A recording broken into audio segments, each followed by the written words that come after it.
Hey friends, so have you ever had roommates? Yeah, me too. I've had my fair share of them over the years, and let me tell you, there's always that moment when something super awkward happens, and you suddenly find yourself in a conversation that you never really expected to have. Well, today's story is about one of those awkward moments, and trust me, it's one I'll never forget.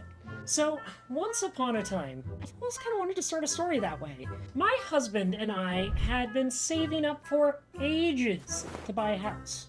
After years of scraping and pinching pennies, we finally made it happen. Barely, but hey, a win is a win. We had our very own home, and let me tell you, it was going to be our own special place.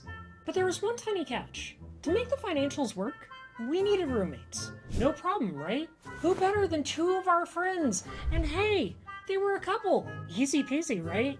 So, fast forward a few months, and things are going well. We're all settled in, everyone's acclimating to each other. You know, the usual roommate dynamics, figuring out who's doing dishes, groceries, and when not to bother each other. The good news was that our house had 2 floors, so we had the upstairs, and they kind of took over the basement. Separate spaces! Should have been simple, right? Now this is where the fun starts. At the time, we had just adopted my dog Diego, who, for context, is an American dingo. If you're unfamiliar with the breed, just imagine husky levels of chaos and energy, and then multiply it a few times.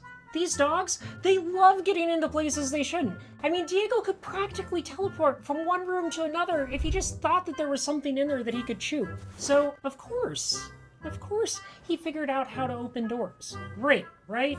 But no big deal. We just asked our roommates to keep their doors locked. It's such an easy fix. One day, I'm upstairs and I hear this weird noise coming from the basement. It sounds like someone's crinkling a trash bag or maybe having a wrestling match with a giant pillow. And I'm thinking, that's weird. Everyone's out of the house. So naturally, I go down to investigate. I walk downstairs, turn the corner, and what do I see? Diego! In the middle of my roommate's room, surrounded by absolute chaos. There's fluff everywhere. Plastic bits scattered across the floor like confetti.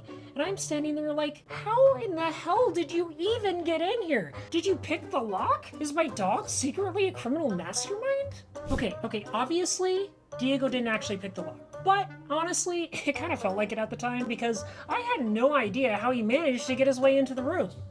All I could do was yell, no, like that's actually gonna do anything. But here we are. I'm embarrassed as heck. I shoot my roommates a text all like, hey, Diego got into something in your room. Want me to clean it up? I can pay for whatever it was.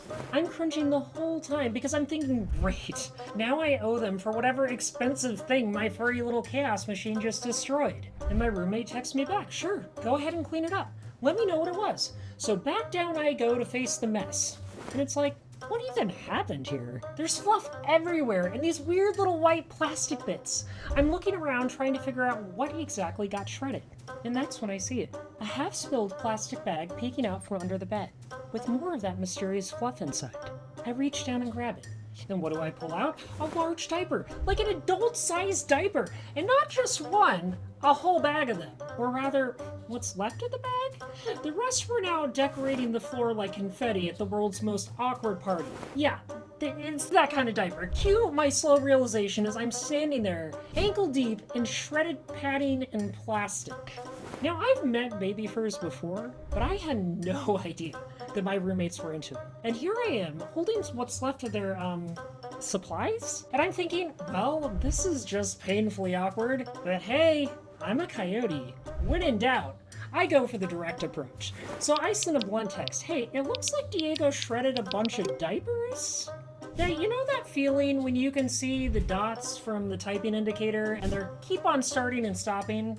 Like they want to reply, but they just can't find the words.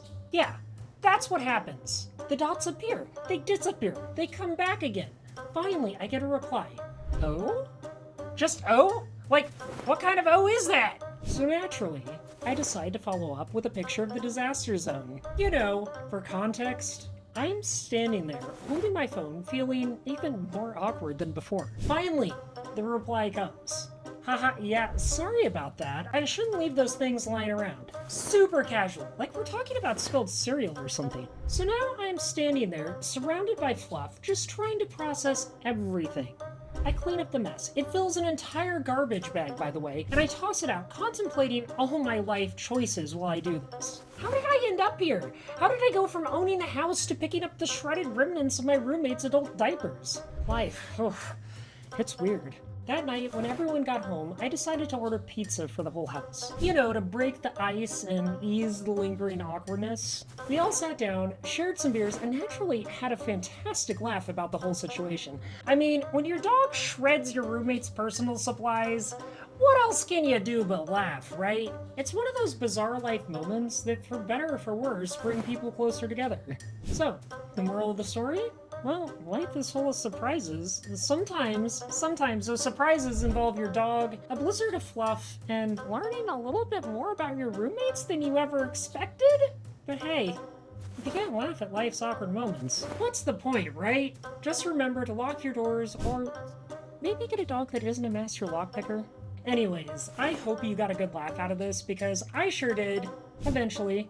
If you enjoyed this story and want to help me keep sharing more of my awkward moments, please consider subscribing to my Patreon. You can get cool perks like early access to videos and your name in the credits. Thanks for hanging out, friends. Stay safe, stay kind, and keep your fluff and plastic where your dog can't reach it. Bye!